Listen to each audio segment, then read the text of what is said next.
tuni fi naannoo tokko mee callisa waan isin dubbatar sitti gada basaasatu dubbadhu. Ayyee. Maal jetta tilula ani Arsitti maal jetta?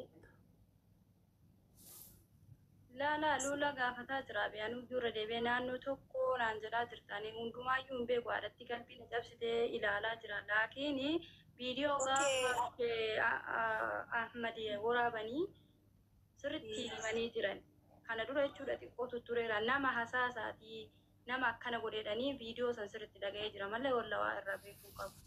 Okay, ati gada basaasa naannoo gada basaasa himatteetti amma mucaa kana hin beektu ati dhugaa rabbii hin beektu mucaa hin beeku amma deebi suuraa isaa walla hin beeku as deebis suuraa isaa garanatti jeneraal gara karesiif mucaa tana boottu tanaati as deebis mucaa kana hin beektu ati mucaa naannoo keenyaa kana hin beektu as deebis agara abbo haqa isaanii rabbiin abaa isa suuraa isaa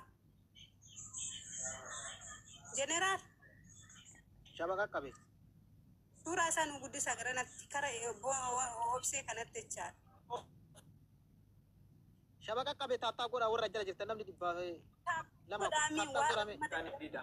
ummata taap godha isin bootu taap godha gadhiisanii torkii qabe maal jettu taap godhaa fi mee rabbii jedhaati nama bookan hin danda'an garan nan danda'u rakkata suuraa isaa garan as deebisaati itti iyyaafatan wallahi nama beeku Taattaa godhame suuraan qabe. ijoollee gada bataasaa taatee namni suuraa mucaa kanaa wallaale hin jiru ani ni beeka hundaayyuu hin jiru as deebisa mucaan kenna hin waa kan inni waa ballee jaartii isaa waa balleessiteeti miti asiisaa garanatti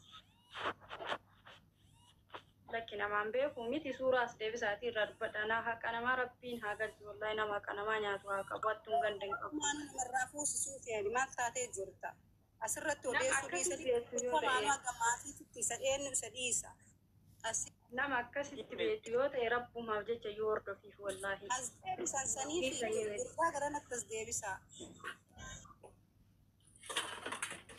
akkasiiti obse haadhatee naaqatee rabbii lafas jalaan balleessinii irra akkasitti oromooti wajjin jira irrallee darbee uummata keenya gargaaranii nama akkanaa kana Waluu dandeetta. fiduu dandeessa reesh Aayaa bakka dhiisaa jara keenya waan biraan barbaanne lula. wayi Mee obsaa warri kun wal danda'a lula. fidee walteeshi nama akkasii beektu erga ta'e odoo dhufee As dhufuu danda'a. Yookaan ati dubbistee dubbii kana ayyuu tana mallaqa isii deebisiisuu dandeetta.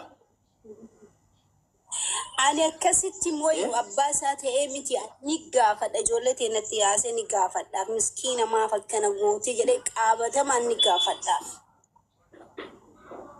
qaamaan jechaadha qaamaan bira dhaqee ni gaafadha wallahi Dhageeffadhu. rabbi Jeneraal Mee takkitti na dubbachiisa.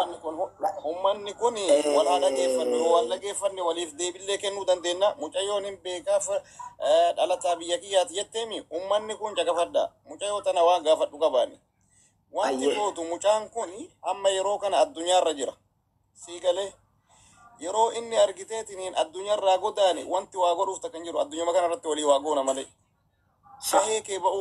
gahee kee ba'uu qabda keessumaanuu itti bilbilii obboleessa kiyya rabbi sodaadhu namni nyaatanillee nama akkanaati miti ufiifuu akka isiin sun jirtu argaa jirta rabbi sodaadhu yoo dhabde si qarqaarra jedhin okay miidiyaarraa odoon finne dura amansiisi mallaqa mucayyoo tana wallahi ani dhugaa rabbii natti dhaga'ame nama argitaniitiin ufiitti fuu ciisee bulkoosirra algarra ciisu kana akka lafeen isaatu walitti hin jirre kana nyaatu bisaanii ana namatu gottotee na fidiyaas rabbii kiyya sodaadhaaf dhufe malee obboleessa kiyyoote na arrabsu immaa miidiyaa kanarratti wallahi alazim guyyaa takka kilmaa takka asirra na baasaniin beekan rabbi sodaadhaaf Lula. namichi tan dabeessaa qabaa fida gottotaa fida waan akkana hoo kataatanii inumaayyuu No.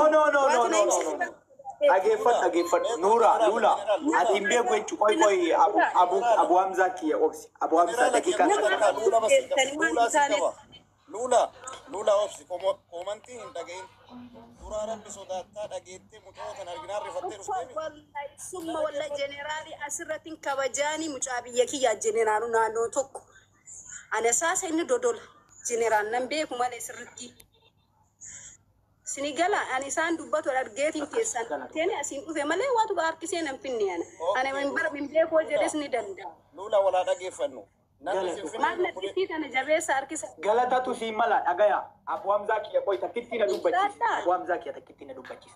Lula galatu wallahi rabbi jazaa siyaa kafalu. Habibti galata na biraa qabda. Ana caala rabbi biraa galata qabda. Anallee wanni miidiyaa kan irra na fide himataa nama baay'ee baadoo jedhin inni waan bayaa asirraa. Ani isinii dubbatan feessuuf dhufe malee. Hattu waliin jiraadhaani. Dhugaa himuun bari isinii Oromoo kanaaf hin taatani si jammar namaaf hin taatani. Nama arrabsuuf fiijan. Dhugaa rabbii foo dubbatan. Nangaltu obboleessa kiyya maal yoo ta'e yoo jedhee fanii hin danda'an. Lubbuu ati lubbuu loliin jechuudha. Attuun gandan qabdu tokko taane akka Oromoo tokko taan biraallee dabalama. Gabbu maasarii itti bilbilifootu kana itti bilbilifootu. Attu balleessina maasarii yoo si'a kaase yoo narraan fudhanne siin jette dhufee kakatee uf qulqulleessee adeemu naa kakatu jette siin. Namni himimmaan buusee badee qullaa kanaan jetti birrii irraa qaba jedhee himimmaan akkamiin na qaba yoo dhugaa dubban. Jetti birrii jetti narraa fuudha jedhee yoo akkanumaan badee dhufee yookiin jettiin elluun narraa fuudha jedheen boo'a himimmaan naman qaba jedhan hin jiru bal. Namni jalqaba ka booyuufu waan miidhameef. Ani imimmaan sobaan nama qabu waan hin beeku. Waa nyaattee muufii dala yoo akka muufiitti waa liqimsitee bootte imimmaan harcaaste malee. Naalirraa qaba jiran ani faajee xiyyaa rabbi galee taa'achisu maal godha riyaalessa ani nama gurguddaas dalagatee hin qabaani. Haa ta'u maaliif akka baleedha jedhama. Fotoo sirra kenne barummata fotoon kamine kan screenshot goona kun fotoo sin bira kenneerra. Fotoon kana waraabadhaa. Elo yeroo tokko bal'isime. Yaa fotoo kun screenshot goonee jirra. Kaayadha.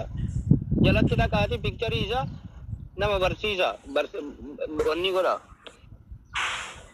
Akka namni biraa deebi'ee nyaatamne dhaqaati itti mul'isa garee fuullee.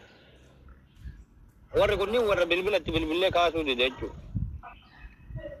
Mucayyoo ta'an illee mucayyoo 400 jala fudhatee fiizaa feekii itti erge sun illee bilbila kaasuu dide.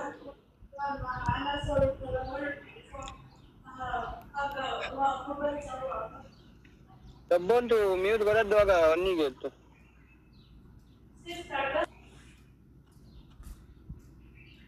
Yaa uummata keenya namni agartee eega mucaan kun miidiyaa ka fayyadamu. Lamiidha. Miidiyaa kanarra eega. Sufuufi simbila.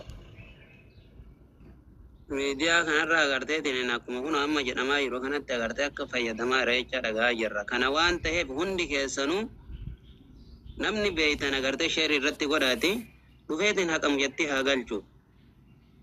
Sigalee. Akka ishee kaa'uun gobbaa jedhee dhakaanuu falatan dhugaa keessaa arganiidha. Dhugaa barbaanne.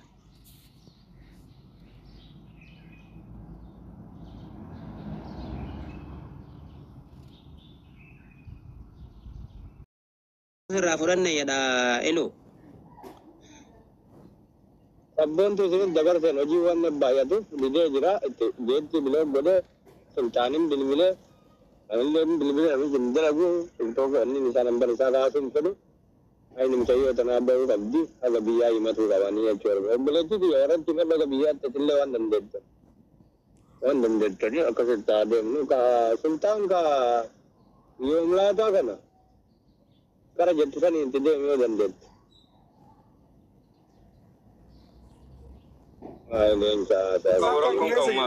Itti deemu. Yoomlaataa kun eessa jira? Dubaayima kunillee? Dubaayima jira kunillee.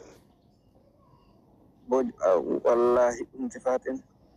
Tira biyya birrii tira koo yoommanni kun asirratti osoo himataa jiru osoo argan akkamitti itti laata noo? Elo. Katura kunillee. Elo.